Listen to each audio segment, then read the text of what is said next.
So, so I might, so I'm a senior music education major. I begin my student teaching in fall of next year. And this is the case for why I exist. So, Sick. So what benefit does what I do give society? So all the arts in general provide a universal language of culture. There are thousands and thousands of languages found across the world.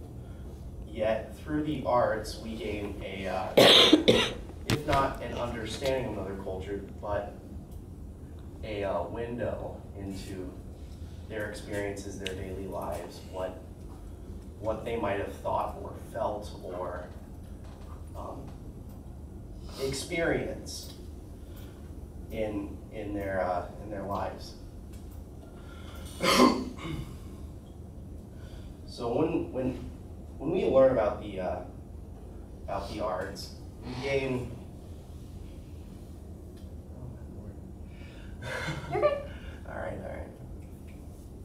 Deep breath. You got it, and keep on.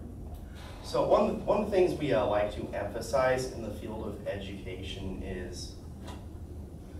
are things that people can take away from the classroom after they leave the educational environment.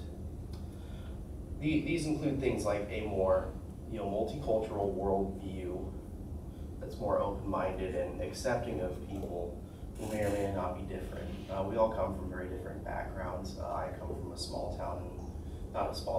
city in central Illinois, and I know that if not for this right here, I would not have been exposed to a lot of the different views and cultures that, I'm playing in a Latin percussion group right now. I never would have done something like that. From music education, we gain a lot of things. We gain a sense of community. When you work together with the people around you to create something productive, it's not something that you can really get out of a whole lot of other disciplines. Nobody works with nobody has a table of 50 people to work on a math assignment together.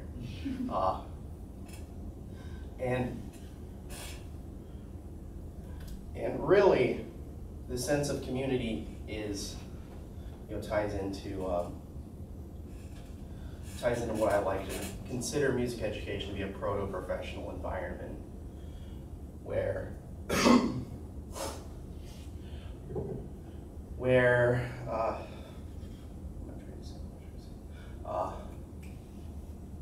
the proto-professional environment, because I consider what you do in a band room to be almost as close to what you do in a work environment as it gets. You're held accountable for your own performance in ways that you just won't in a traditional classroom.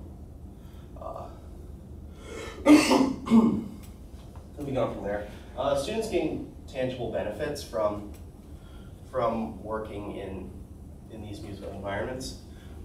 I threw up a chart there. A study I read in the journal Psychology of Aesthetics, Creativity in the Arts, written by Holocaust and a bunch of other people, tracked a group of inner city students, offered them a free extensive educational program, including private lessons on instruments of their choice, so on and so forth.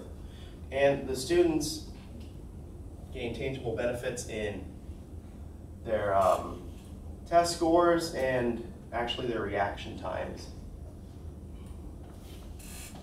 So here's some quotes from the article from sources I had researched for this, from the Canadian Music Educator, from a general prep school journal, and from Music Education Research. But I've got almost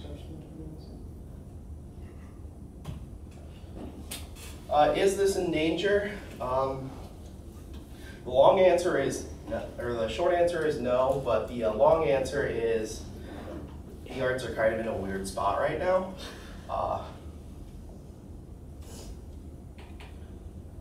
because music's expensive and it doesn't really have the forward-facing attention that programs like football or something receive. And because of this, whenever times become a little bit more trouble, they can find themselves on the chopping block. Music education is kind of in a weird spot because traditional standards of accountability kind of lead to a really awkward situation where you're trying to use metrics and such to track programs that are hard to track using metrics. So what can we do? We can become an advocate for the arts. Attend concerts, purchase records, supporting your local music scene. This doesn't have to be something that's, a financial drain on you. How many of you own Spotify Premium? A handful of you. How many of you, purchase music?